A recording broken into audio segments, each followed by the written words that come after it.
Hello मित्रांनो, स्वागत आहे तुमचं मराठी ॲस्पायरंट या यूट्यूब चॅनलवर। मित्रांनो, आजच्या व्हिडिओमध्ये आपण तलाठी भरतीच्या मागील वर्षीचे पेपर ॲनालिसिस करणार आहोत। या कोणता पेपर तर 21 ऑगस्ट 2023 21 ऑगस्टची थर्ड शिफ्ट आपण इथे ॲनालिसिस करणार आहोत। ठीक आहे, थर्ड शिफ्ट ॲनालिसिस करणार आहोत। या शिफ्टमधील गणित आणि बुद्धिमत्ता हा सेक्शन आपण इथे बघणार आहोत। याच्या आधी आपण 17, 18, 19, 20 आणि हे चालू आहे 21 या सगळ्या शिफ्ट आपण इथे चॅनलवर ॲनालिसिस करून दिली आहे, गणित आणि बुद्धिमत्ता। या व्यतिरिक्त 1 सप्टेंबरच्या पण 3 शिफ्ट ॲनालिसिस करून दिलेले आहे। ठीक आहे, ओव्हरऑल म्हटलं तर आजचा व्हिडिओ कितवा 3, 4, 5, 5 आजचा 15वा व्हिडिओ। ठीक आहे, पूर्ण शिफ्टपैकी 15वा व्हिडिओ आहे आणि हे तर एक्स्ट्रा 3 व्हिडिओ अपलोड करून दिलेले आहेच मी। ओके, चला, माझं नाव आहे प्रवीण निकुरे। मी तलाठी भरती 2023 आणि 19 या दोन्ही एक्झाममध्ये गणित आणि बुद्धिमत्ता या दोन विषयामध्ये पैकीच्या पैकी गुण घेतलेले आहे। ओके, गणित आणि बुद्धिमत्ता या घटकामध्ये पैकीच्या पैकी गुण घेतलेले आहे आणि याचे प्रूफ्स माझ्या चॅनलवर तुम्हाला मिळून जाईल। ओके,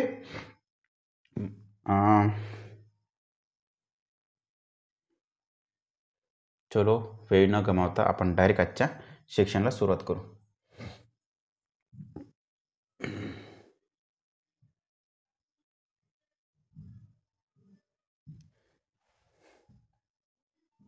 पहिला क्वेश्चन,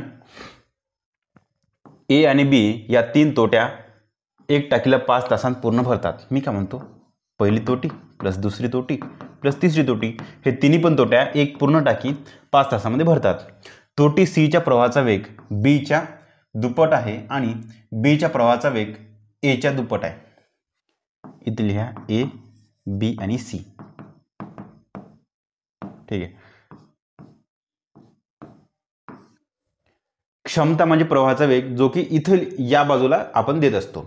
मग वाचा, तोटी सीच्या प्रवाहाचा वेग बीच्या दुप्पट आहे। म्हणजे बीचा वेग समजा एक एक्स मानतो म्हटलं, एक एक्स मानतो म्हटलं की एक म्हणतो म्हटलं। ठीक आहे, एक म्हणतो म्हटलं, तोटी सीच्या प्रवाहाचा वेग जर बीच्या दुप्पट आहे, बीचा जर 1 असेल तर सीचा 2 आहे। चला, आणि बीच्या प्रवाहाचा वेग एच्या दुप्पट आहे। हा जो बीचा एक वेग आहे ना, तो पण एच्या दुप्पट आहे। म्हणजे एचा जर 0.5 म्हणतो म्हटलं तरच हा दुप्पट होईल बी, आणि बीच्या पण दुप्पट सी होऊन जाईल। ओके, तर मग शेवटी पहा, फक्त ए तोटी उघडल्यास टाकी भरण्यासाठी किती वेळ लागेल, तर तुम्हाला फक्त आणि फक्त ए साठी काढायचे का, ए एकट्याने पूर्ण टाकी किती वेळेमध्ये भरेल हे तुम्हाला सांगतो। आता त्यांचा वेग म्हणजे काय, त्यांची कॅपॅसिटी किंवा क्षमता, सीची क्षमता 2 आहे, बीची 1 आहे, एची 0.5 आहे, अर्धी क्षमता आहे। म्हणजे 2 + 3, 2 + 1 3 आणि हे अर्धा 3.5 ओव्हरऑल क्षमता झाली। ओव्हरऑल टोटल क्षमता झाली तिघांची पण, म्हणजे तिघांची पण क्षमता किंवा तिघांच्या पण ए + बी + सी तिघांच्या ओव्हरऑल वेग स्पीड किंवा प्रवाहाचा वेग एकूण 3.5 झाला। जर हा 3.5 वेग असेल, 5 तास तिघे मिळून काम करत असेल, तिन्ही तोट्या मिळून पाणी भरत असेल, तर 5 × 3.5 हे काय, तर टाकीची धारकता होऊन जाईल। ठीक आहे, पहा, प्रवाहाचा वेग किंवा क्षमता दोन्ही गोष्टी एकच आहे। जर सी ची क्षमता 2 आहे, बी ची 1 आहे, ए ची जर 0.5 आहे, तर हे ए + बी + सी तिघांची क्षमता म्हणजे दुसरी दुसरं काहीच नाही भाऊ, हे तिघांची क्षमतांची बेरीजच आहे ना दुसरी। मग काय, ठीक आहे, मग 2 + 1 + 0.5 एकूण 3.5 क्षमता यांची तिघांची आहे। जर 3.5च्या स्पीडनं 5 तास ही काम करत असेल ती पण नळ, किंवा 3.5च्या स्पीडनं 5 तास तिन्ही नळ सुरू असेल, तर टाकीची धारकता होते 5 × 3.5। ठीक आहे, ही पूर्ण टाकीची धारकता झाली। ठीक आहे, 5 × 3.5 टाकीची धारकता झाली। आता हे पूर्ण टाकी एकूण टाकी तुमची एवढ्या एककच्या एवढ्या 1 लिटरची आहे। बस त्याला जर ए साठी काढायचं असेल तर ए न भागून घ्यायचं, असं 0.5 न भागा, संपला विषय। ते तुमचं शेवटचा आन्सर आहे। ओके, मग टाकी जर फक्त ए तोटी उघडल्यास टाकी किती वेळेमध्ये भरेल, तर भागायला 0.5 करायचं। ठीक आहे, भागायला 0.5 म्हणजे 5, तिथं करू का, इथं करू, 5 × 3.5 भागायला 0.5, मग हे 0 हटवून द्या, हे 0 हटवून द्या, इथे 5 कटले, शेवटी तुमचा आन्सर किती, 35 तास। सेकंड क्वेश्चन, मालिका आहे बघा, थोडं फास्ट करू का, इथे हे होते 12 × 24 + 2 12 दुणे 24 प्लस 2 म्हणजे गुणला 2 प्लस 2, 26 दुणे 52 मायनस 2 म्हणजे गुणला 2 मायनस 2. मग ठीक आहे, मग 0 गुणला 2 0 प्लस 2, 2 गुणला 2 मायनस 2 म्हणजे बेदुनी 4 मायनस 2. हे काय तर 2 गुणला 2 प्लस 2, बेदुनी 4 प्लस 2 6. एकक स्थानी 6 पाहिजे जे की एकाच ठिकाणी आहे. ओके, चला म्हणजे गुणला 2 प्लस 2, पुन्हा गुणला 2 मायनस 2 अशी सिरीज चालता येते. नेक्स्ट, 200 मीटर अंतरावर असलेल्या एका पोलिसाला पाहून एक चोर 8 किमी/h वेगाने पळू लागला. मी काय म्हणतो, हे इथं चोर आहे. आता चोर आहे तर याच्या आधी हा चोर समोर पळू लागला. का पळू लागला ते सांगतो. चोर समोर पळू लागला, असा समोर तो चोर पळू लागला का, कारण की याच्या 200 मीटर आधी पोलीस आहे. मग पोलीस आहे आणि अंतर किती दोघांचं 200 मीटर आहे. बस झाला. चोराची स्पीड दिली 8 किमी/h.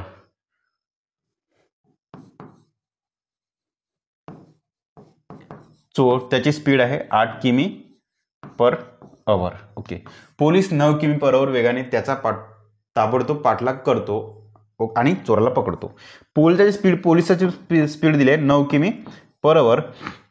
मग काय म्हणताय, पोलीस याचा पाठलाग करतो. जर का पोलीस धावत आहे, चोर पण समोर धावू लागला, चोर पण पोलिसाला पाहून धावू लागला. हा या स्पीडनं इकडे धावत आहे, हा पण इकडे धावत आहे, म्हणजे चोराच्या मागं पोलीस धावत आहे. आता पोलिसाला अल्टिमेटली दोघं जर धावत असेल तर अल्टिमेटली पोलिसाला अंतर कोणतं पार करावं लागतंय, हा जो गॅप आहे ना 200 मीटरचा, तो 200 मीटरचा गॅपच भरून काढावा लागतंय. म्हणजे पोलिसाला लागणारा वेळ, एकूण वेळ इज इक्वल टू अंतर अपन वेग. आता इथं वेग कोणता घ्यायचा, दोघांची दिशा समान आहे, दोघांची पण दिशा समान आहे, म्हणून वेगांची वजाबाकी होईल. 9 - 8 1 किमी/h. आता हा किमी/h आहे आणि वरचे आपले अंतर वगैरे मीटरमध्ये आहे, म्हणून 1 किमी/h 518 ना गुणा म्हणजे काय तर मीटर/सेकंड मध्ये येऊन जाईल. हे होते 18 ने ते इकडे वर घेऊन घ्या. हे होते 5 चोक 20, 18 चोक 72 आणि 0 72 0. हे काय तर सेकंद एकूण वेळ लागला. म्हणजे 720 सेकंदामध्ये पोलिसांना चोराला पकडलं. म्हणजे मित्रांनो, मी असं म्हणू का, तर पकडलं असं चोर इथपर्यंत धावला, इथून तर इथपर्यंत धावलं आणि पोलिसांनी त्याला पकडलं. आता चोर स्वतः इथून इथपर्यंत धावला, ज्याला वेळ किती लागला 720 सेकंद लागला. 720 सेकंद वेळ लागला. म्हणून मग शेवटी चोर किती अंतर धावतो, 720 सेकंद धावतो. मग अंतर काढायचं असेल जर चोराचं, म्हणून चोराचं जर का अंतर काढायचं असेल तर पुन्हा वेग गुणला वेळ. आता वेळ आहे तुमचे 720 सेकंद गुणला वेग किती आहे, चोराची स्पीड आहे 8 किमी/h गुणला मीटर/सेकंड मध्ये त्याला कन्वर्ट करा. 18 चोक 72, 4 8 32, 32 गुणला 5 0, 32 गुणला 5 आणि 0. हे होते 0, 5 10 0, हात चालले 1 3 5 15 आणि 16 16 0 0 0 म्हणजे 16 2 0. बस झालं अंतर.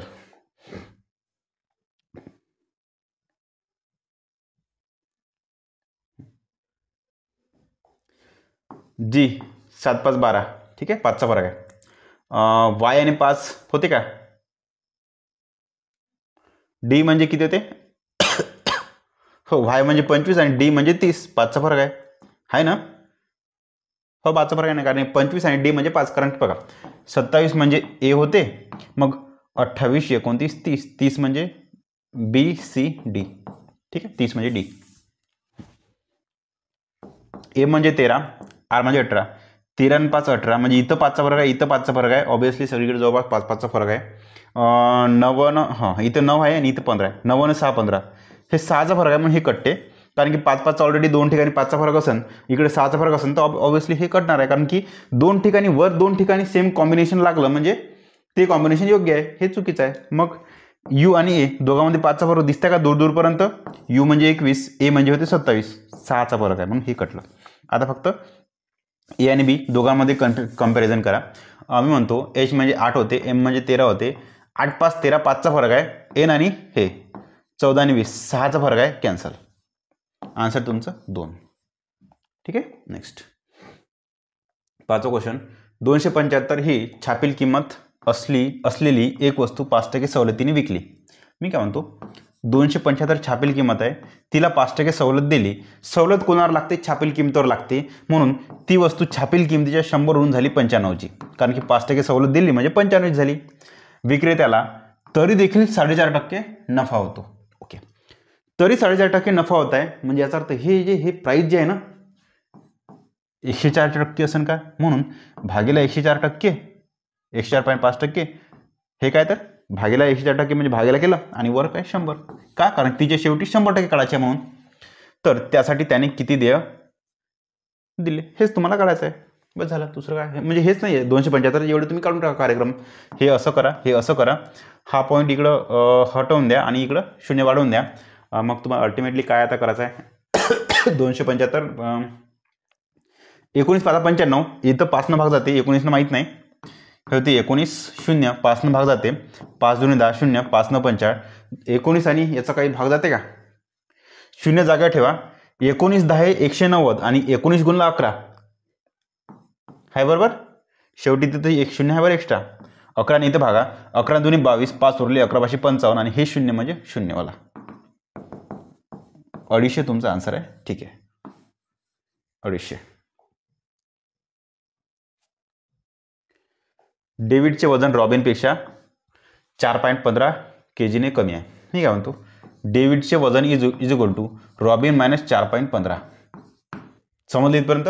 डेव्हिडचे वजन रॉबिनपेक्षा 4.15 कमी आहे. डेव्हिडचे वजन इज इक्वल टू रॉबिनपेक्षा 4.15 कमी आहे. ओके, डेव्हिडचे वजन 58.32 आहे. मी म्हणतो याचं वजन आहे 58.32 असल्यास रॉबिनचे वजन किती? ठीक आहे, तर इथे आर काढायचं असेल तर हा मायनस 4.15 आहे ना, इकडे प्लस 4.15 होऊन जाईल, इज इक्वल टू तुमची आर होऊन जाईल. दोघांची बेरीज करून टाका. 5 आणि 2 7 आहे, शेवटी 7 वाला, अरे सगळे 7 आहे. ठीक आहे, मग पुन्हा 3 आणि 1 4, शेवटी 4 वाले 47, एकमेव 47 आहे. ठीक आहे, चला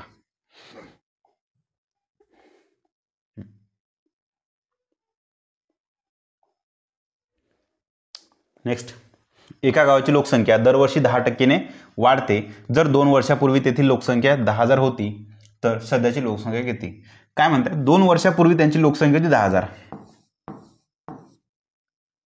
होती.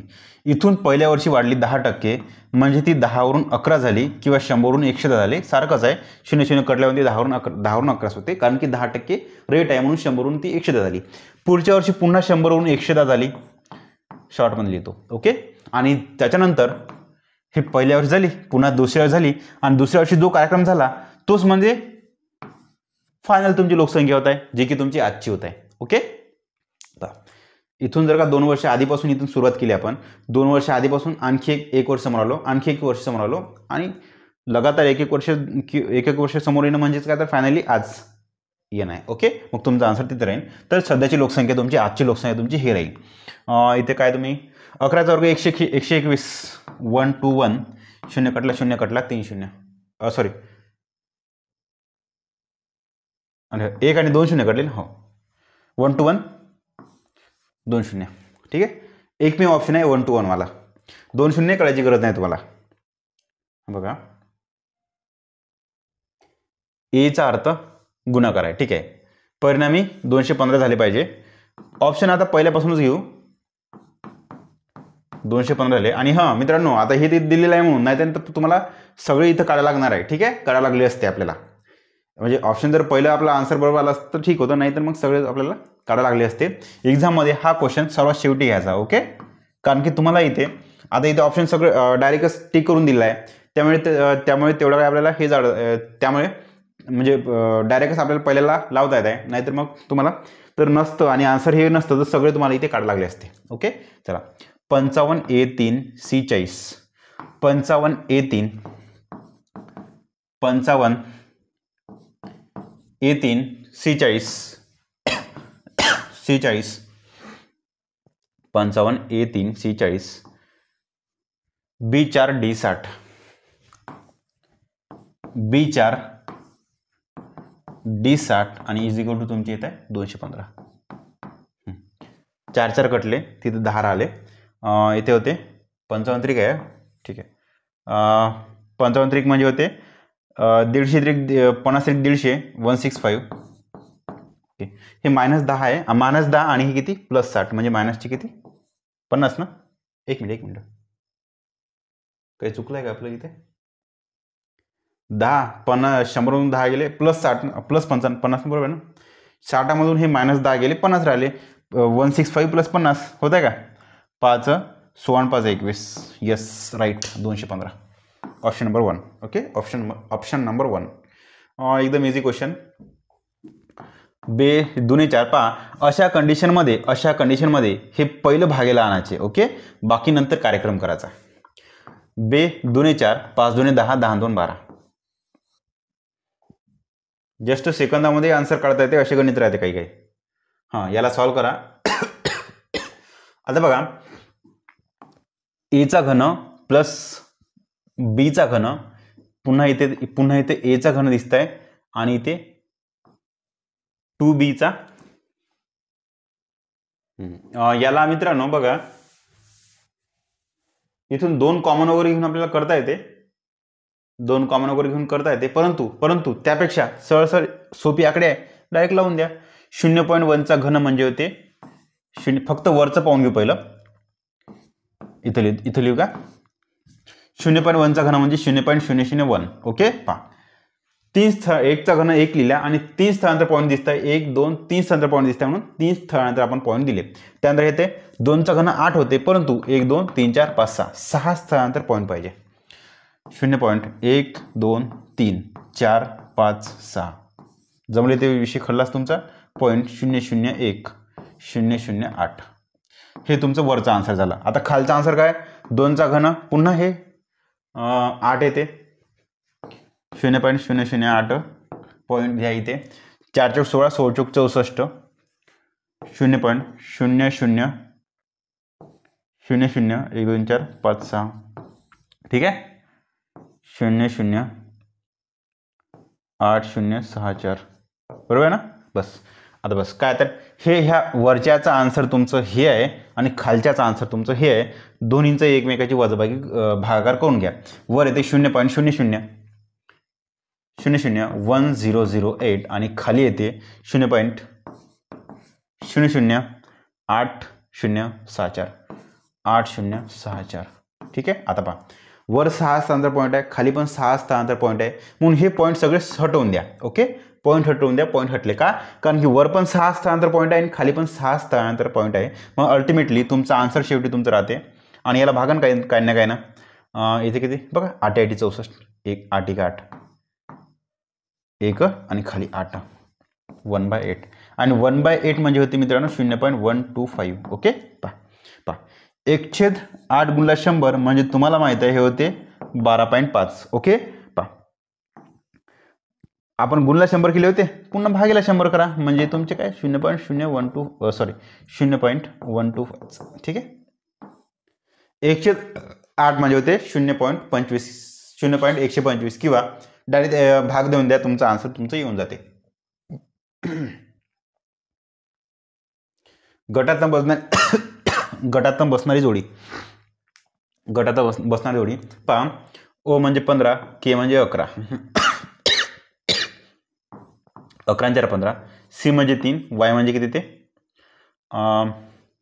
वाय म्हणजे 25 आणि सी म्हणजे 27 28 29 25 आणि 4 29 4चा फरक इथे पण 7 आणि 4 11 4चा फरक आहे. इथे 21 आणि 23 2चा फरक आहे. हेच आहे वेगळी ठीक आहे. पहा पहिल्या लेटरमध्ये प्रत्येक ठिकाणी 4चा फरक आहे फक्त इथंच आहे 2चा फरक जे की तुमचा आन्सर हेच आहे वेगळा घटक तोच आहे. 12 नंबर क्वेश्चन. एका वस्तूची मूळ किंमत ही छापील किमतीच्या 64% आहे. ओके मी काय म्हणतो छापील किंमत लिहितो पहिला. एक मिनिट छापील किंमत किती 100% आहे आणि ही मूळ किंमत त्या छापील किंमतच्या 64% आहे. मग थोडंसं इकडे मागे या आणि 64% तुमची काय तर मूळ किंमत झाली. मूळ किंमत 4% सवलत दिल्यानंतर होणाऱ्या नफ्याच्या टक्केवारीची गणना किती. मी काय म्हणतो सवलत दिली 4% सवलत दिली. कोणावर सवलत देते तुम्ही जर दुकानात गेले मला म्हटलं मला 4% सवलत पाहिजे मला 10% सूट द्या. हे कशावर सूट देते त्या छापील किमतीवर जे तुमच्या किमतीची एक छोटीशी चिट लावून राहते, त्या चिटवर किंवा छापेल किमतीवर म्हणा असं मी 100 रुपयाची जर का तो दुकानदार तुम्हाला 100 रुपयाची वस्तू आहे म्हणून सांगत असेल, 4% सवलत देत असेल, तर ती ॲक्च्युअलमध्ये तुम्हाला 96ला विकते, म्हणजे 96% विकते. ओके, आता टक्के जाऊ द्या. एक वस्तू तिची मूळ प्राईस आहे 64 आणि विकत आहे तुम्ही 96ला. कितीने जास्त विकत आहे, दोघांचा फरक काढून घ्या. 6तून 4 गेले 2, 9तून 6 गेले 3. बस संपला विषय. 64ची वस्तू तो 32 रुपये जास्त घेऊन विकत आहे. तुमचा नफा जो आहे ना, ती टक्केवारी काढायची आहे, काढून घ्या. गुणला 100. 32 1 32, 32 दुनी 64 म्हणजे 50%. Answer is your 50%. पहा काय दिसतंय तुम्हाला इथं. तुम्ही म्हणा सर फरकांचा फरक काढा, तर फरकांचा फरक काढा. इथं आहे 10चा फरक, 15चा फरक. इथं आहे तुमचा 20 30 40 50 25चा फरक. इथं तुमचा फरक आहे 4 आणि 4 8 आहे ना, बरोबर. 4 आणि 4 8 हो. म्हणजे बघा 1 2 4 बरं ना. 1 मिनिट थांबा. 50 60 70 80 35चा फरक आहे. ओके, आणि इथे बाई 20 20 40 म्हणजे 45चा फरक. जमलं. 15 25 35 45चा फरक आहे. 1 2 3 4 5 5चा फरक आहे. ओके, 5 आणि 5 10 0, जे की 2 ठिकाणी आहे, म्हणून 125 आणि 55 करा. 125 आणि 55. 5 आणि 5 0, हातचा 1, 6 6 2 8 1 18 0. 18 0 तुमचा आन्सर आहे. ठीक आहे. 14 number. Q Q P P Q Q Q Q V N N V. बा मिडल फिंगर बघा. क्वेश्चन कसं सोडवतात ते तुम्हाला सांगतो. इथे जे मिडल दिसत आहे, मधातलं Q Q Q Q Q आहे. मधातलं शोधायची गरज नाही, कारण की आन्सर तुमचा इथं क्यूच येणार आहे आणि शोधूनही काही तुमचा फायदा होणार नाही. त्यासाठी काय करा, मी काय म्हणतो, एक्सप्लेन करताना तुम्हाला दिसत नाही का, मी इथे थोडंसं इकडं करू का. ठीक आहे, बघा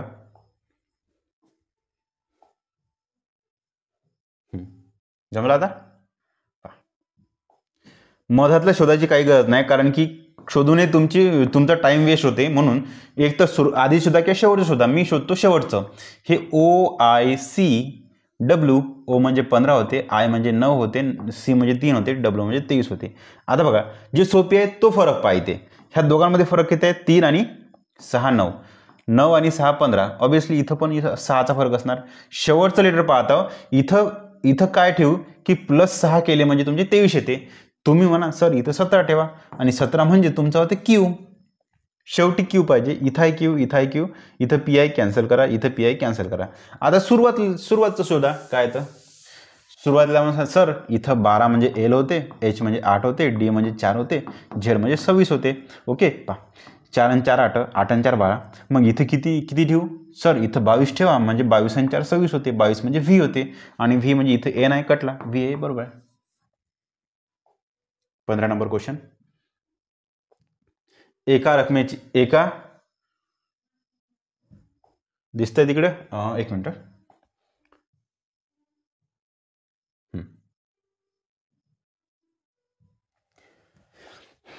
एका रकमेची सरळ व्याजाच्या विशिष्ट वार्षिक दराने 2 वर्षांसाठी गुंतवणूक केली. 2 वर्षासाठी आणि सरळ व्याज आहे, लक्षात ठेवा.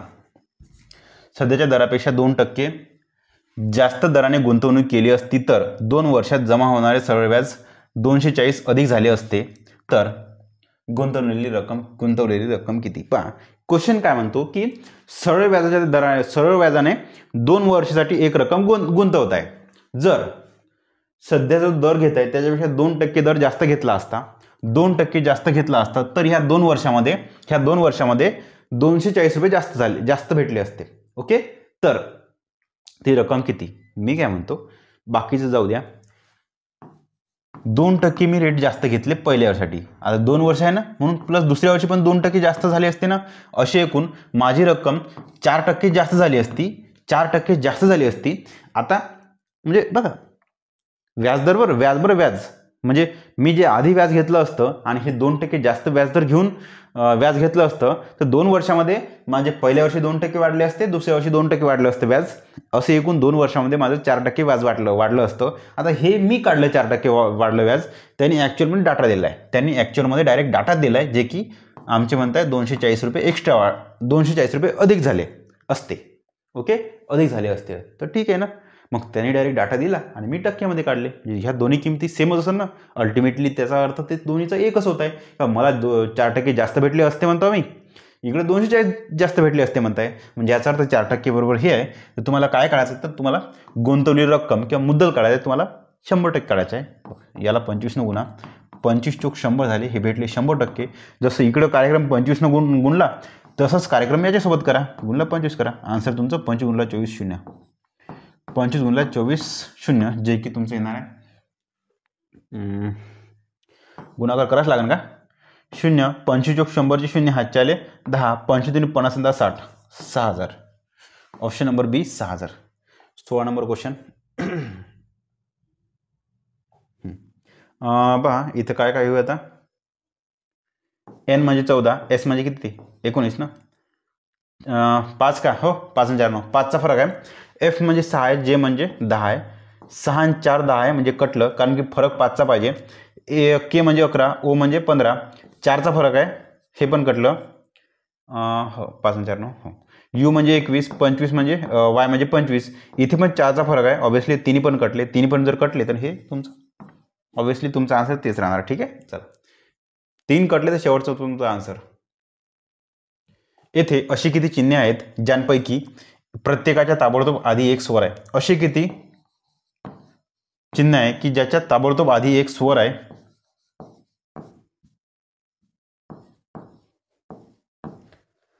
परंतु ताबडतोब नंतर एक स्वर नाही. नंतर काय तर स्वर नाही, स्वर नाही. ओके, म्हणजे तुम्हाला काय करायचं आहे का स्वर पाहिजे, चिन्ह पाहिजे आणि स्वर नाही पाहिजे. स्वर पाहिजे, चिन्ह पाहिजे, पण स्वर नाही पाहिजे. पहा स्वर नंतर चिन्ह, मग काय तर स्वर नाही पाहिजे. पहा पहिले स्वर कोणता आहे, हे आहे स्वर आहे, नंतर चिन्ह आहे, मग स्वर नाही. ठीक आहे, हे व्यंजन आहे. पहा मग स्वर घ्या, मग चिन्ह घ्या, पुन्हा मग स्वर कोणता आहे पाहून घ्यायचं. ई स्वर आहे, मग चिन्ह आहे, मग व्यंजन आहे, हे पण आहे तुमचं. नंतर मग स्वर पहा कोणता आहे तर एफ व्ही बी जी टी यू आहे, चिन्ह आहे, पुन्हा स्वर आहे, कॅन्सल. स्वर आहे, सॉरी स्वर ना, हो स्वर आहे, चिन्ह आहे, पुन्हा स्वर आहे, कॅन्सल. 2 दिसतात फक्त तुमचे. नंतर घ्या विधान व निष्कर्ष. विधान बघा, सर्व खांब टेबल आहेत, सर्व खांब टेबल आहेत. नंतर काही टेबल पेन आहेत, या टेबलातला काही पार्ट हा पेन आहेत. मग सर्वात शेवटी सर्व पेन डोरमॅट आहे.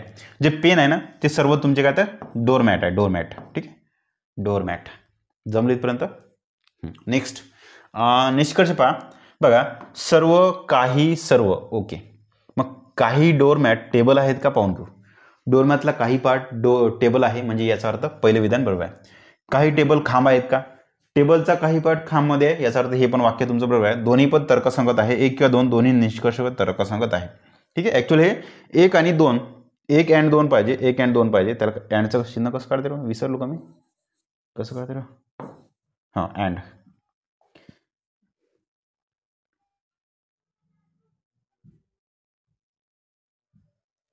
पहा 62 रुपये पर केजीच्या चहाला 72 रुपये पर केजीच्या चहामध्ये किती प्रमाणात मिसळला गेला.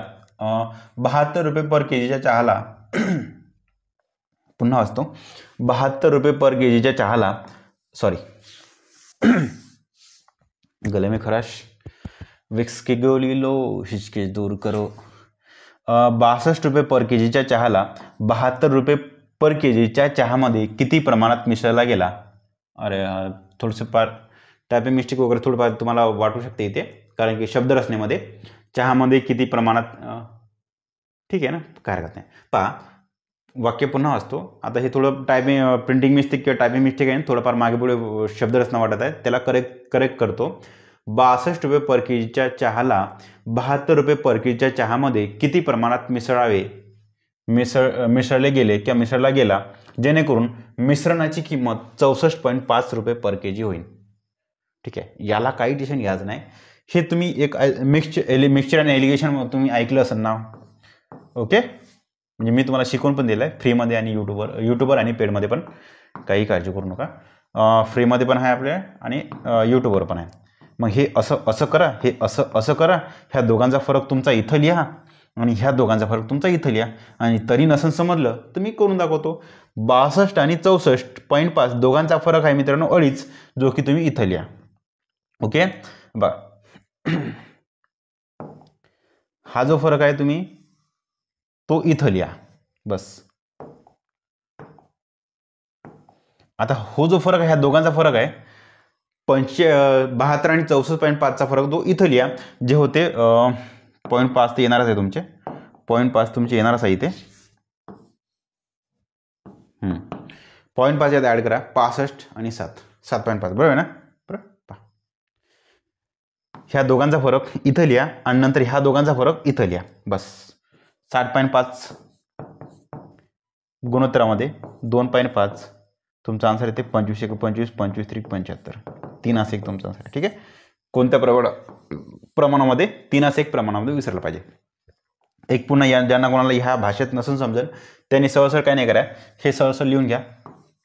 आता हे 0.5 न तुम्हाला जर कन्फ्युजन होत असेल तर प्रत्येक ठिकाणी 1 1 0 वाढवून द्या. करा 620 करा आणि इथं लिहा 720 आहे आणि हे आहे 64.5 बस. बरं, ह्या दोघांचा फरक तुमचा इथं लिहा आणि ह्या दोघांचा फरक तुम्ही इथं लिहा बस. हे आणि हे तुमचं गुणोत्तर तुमचं निघून जाते. ओके, जे की तुमचं 75 येईल आणि हे तुमचं येत आहे 25 बरोबर आहे ना. ह्या दोघांचा फरक तुम्ही इथं लिहा, ह्या दोघांचा फरक इथं लिहा. तुमचा आन्सर तुमचं 3/1. 19 नंबरचा क्वेश्चन झाला. नंतर 20 नंबरचा क्वेश्चन घ्या. आता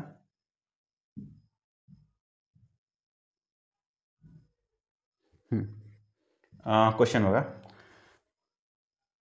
42 6 7 12 नाही 4चा फरक आहे, 6चा फरक आहे, 4 2 6 6 2 8चा फरक आहे का 20. हो 20 20. हां ठीक आहे ना, कारण की दुसरं मग पकडतो म्हटलं 10चा फरक 12 22 10चा फरक तर काही सेन्स बनत नाही ते. ओके, हे कटलं तुमचं, हे कटलं. आता काय करा, WVXW okay, OPQR STU VWX. ठीक आहे, OPQR STU VWX 3 3 आहे ना समोर. चला 21 नंबर गटातनं बसणारी जोडी पहा. इथं तुम्हाला काय दिसत आहे, हे CX अपोजिट आहे, CX opposite, MN opposite letter, RI opposite letter आहे. ठीक आहे, अपोजिट लेटर. परंतु O आणि K नाही. तुम्ही म्हणा O सोबत काय तर L आहे आणि K सोबत P आहे असं पाहिजे होतं. एक तर हे पाहिजे होतं, हे पाहिजे होतं, पण परंतु नाही, म्हणून हे तुमचं वेगळी जोडी आहे. ठीक आहे, कारण की बाकी सगळे जे आहे ना एकमेकाचे अपोजिट लेटर आहे. 22 नंबर बघा. आता पहा, मी O म्हणजे 15 लिहितो, L म्हणजे 12 लिहितो, H म्हणजे 8 लिहितो आणि Q म्हणजे 17 लिहितो, R म्हणजे 18 लिहितो. ठीक आहे, मग तुमचं काय काय होते इथे लिहू का सिरीज.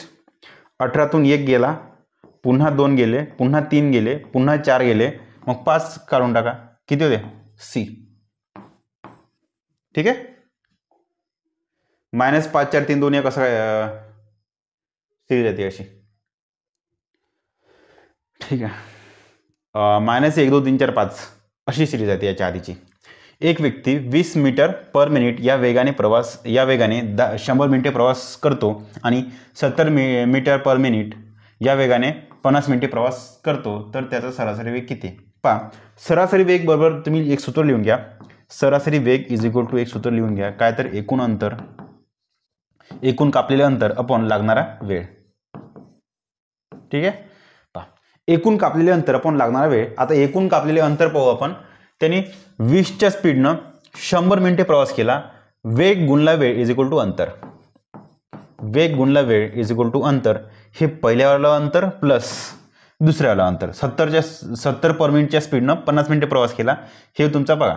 आता मिनिट आहे, हे पहा, मीटर पर मिनिट आणि इथे मिनिट आहे, इथे मिनिट आहे. युनिट जर सेम असेल तर चेंज करायची गरज नाही. हे तुमचं होते वेग गुणिला वेळ. झालं अंतर.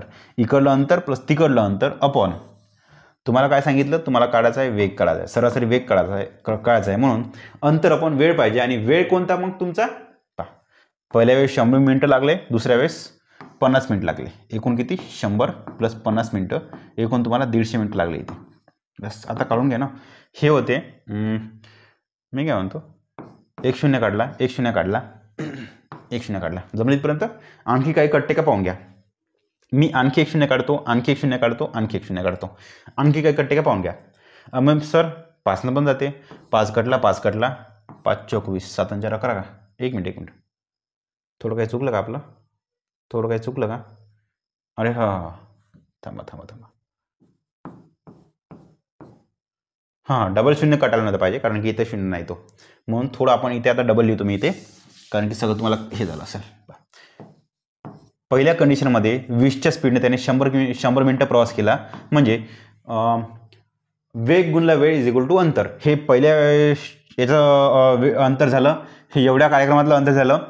दुसऱ्या स्टेप म्हणलं त्याचं एवढं अंतर, काय का वेग गुणला वेळ. ओके, एकूण किती लागला वेळ खाली, वेग काढायचा अंतर पण वेळ. वेळ किती, पहिल्या वेळेस 100 मिनिट लागले, दुसऱ्या वेळेस 50 मिनिट लागले, एकूण लागले 150 मिनिटं. ओके, आता कार्यक्रम करा. आता इथे 0 कटला, 0 कटला, 0 कटला. आता पुन्हा 5 भाग देतो. 5 त्रिक 15, 5 कटले, 5 2 10. आता वर आले 20 2 40 प्लस 70, 70 न 40 किती होते, 110 भागेला 3. हे 110 भागेला 3 पर मिनिट. हेच तुमचं अंतर आहे. 24 नंबरचा क्वेश्चन.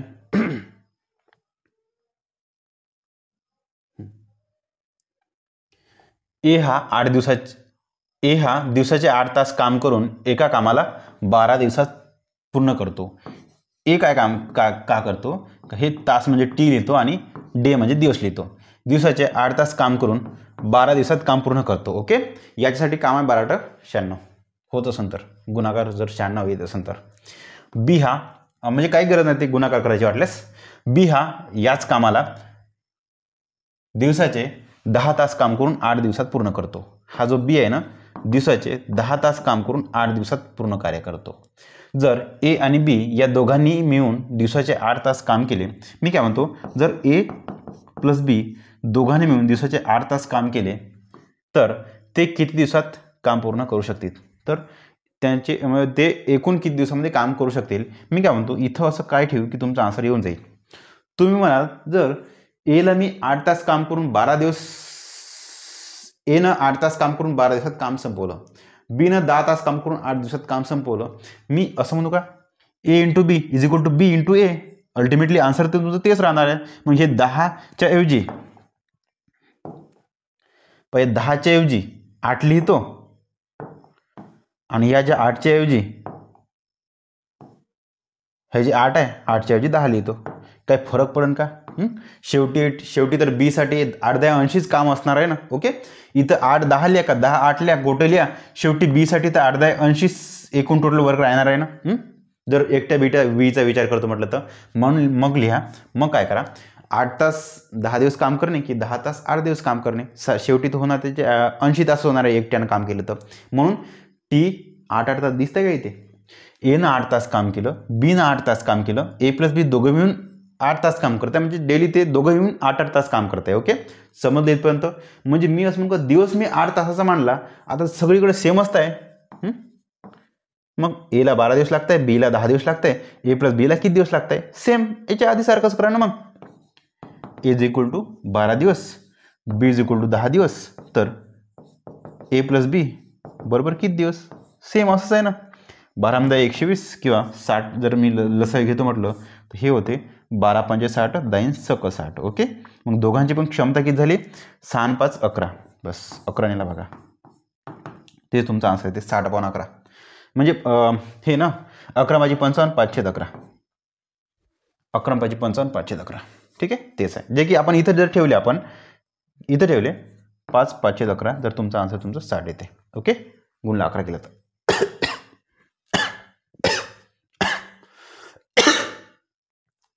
बघा, ह्या तिघांना पण मी डेली 8 तास काम जर याच्या तिघांचे पण डेलीचे 8-8 तास बनवले, कामाचे तास 8-8 तास बनवले. का बनवले? कारण की मग जर सेम तास जर काम करत असाल तर याचा अर्थ सगळं इक्वलमध्ये येते. म्हणजे तुमचं पहिल्यासारखं बनत नाही का? मग ए हा एक काम 12 दिवसात पूर्ण करतो, बी हा एक काम 10 दिवसात पूर्ण करतो, तर ए प्लस बी. ए हा एक काम 12 दिवसात पूर्ण करतो, बी हा एक काम 10 दिवसात पूर्ण करतो, तर ए प्लस बी हा तेच काम किती दिवसामध्ये पूर्ण करत. पण झालं, तेच तुमचा आन्सर निघते ना. अल्टिमेटली तुम्हाला शेवटी काय करायचं आहे? लसावी करा. 60चा लसावी तुमचा हे होते 12×5 60, 10×6 60. आता बघा, ए 5च्या स्पीडनं काम करत आहे, बी 6च्या स्पीडनं काम करत आहे. मग ए प्लस बी दोघं मिळून 6×5 11च्या स्पीडनं काम करेल. बस हेच तुम्हालाच आहे. आता इथं असं का ठेवू का त्याच्यासोबत 11नं गुणलं तर 60 येते. तुम्ही म्हणा सर भागेला 11 ठेवा म्हणजे 11 कटून जाते, वर 60 ठेवा म्हणजे आन्सर तुमचं 60 येते. पण हे 12×5 60 येत आहे, 10×6 60 येत आहे. तसंच ह्या दोघांचा गुणाकार केला तर 11 काढून शेवटी 60 येत आहे. मग तुमचा आन्सर काय तर A plus B is equal to दोघं मिळून काम करत 60/11 60/11. आणि याला जर आणखी सॉल्व्ह करतो म्हटलं तर 11×5 = 5/11. ठीक आहे, 5/511. नाव the last question is where is my last question. ठीक आहे, पहा विधान आणि निष्कर्ष. पहा सर्व पक्षी कुत्री आहेत. पहा सर्व आणि काही आहे तर ऑब्विसली एक आहे ना, सर्व आन्सर आहे. एक नाही म्हणजे रॉंग येऊ शकते. असं एक आपण एक निश्चित धारणा मानू शकतो डोक्यामध्ये, एक पूर्व रचना म्हणू शकता किंवा एक त्याला काय म्हणते, एक शक्यता आहे का हे चूक राहू शकते बरं, परंतु कन्फर्म सांगता येत नाही चूक राहील म्हणून. ओके, पहा सर्व पक्षी कुत्री आहे. मी काय म्हणतो, सर्व जे पक्षी आहे ते कुत्री आहे. ठीक आहे, कुत्र्याच्या आतमध्ये मी पूर्ण पक्षाचा हे काढला आहे. आणि काही कुत्री हत्ती आहे. या कुत्र्यातला काही पार्ट आहे ना जो हत्ती आहे, हे पक्षी लक्षात ठेवायचा. आणखी निष्कर्ष आहे, काही हत्ती प्राणी आहे. पुन्हा पण काही हत्ती आहे ना जे की प्राणी आहे. आता हे जे पक्षी आहे ना, थोडं मी मोडून लिहू का पक्षी? याला पक्षीला थोडं मोडून पक्षी लिहितो पुन्हा, जमलीतपर्यंत. चला निष्कर्ष पहा. मग सर्व हत्ती पक्षी आहे का? सर्व हत्तीचा काही सेन्स बनत नाही, म्हणून हे आन्सर चुकलं. काही प्राणी कुत्री आहे का? प्राण्यातला काही पार्ट कुत्रे दिसत आहे का? डायरेक्ट समज दिसत नाही, म्हणून हे तुमचं चुकलं. आन्सर काय तर निष्कर्ष 1 किंवा निष्कर्ष 2 एकही तर्कसंगत नाही. ओके, इथे 25 क्वेश्चन झाले. आशा करतो मित्रांनो व्हिडिओ आवडला असेल. जर व्हिडिओ आवडला असेल तर व्हिडिओला कृपया करून शेअर करत चला. Okay, thank you.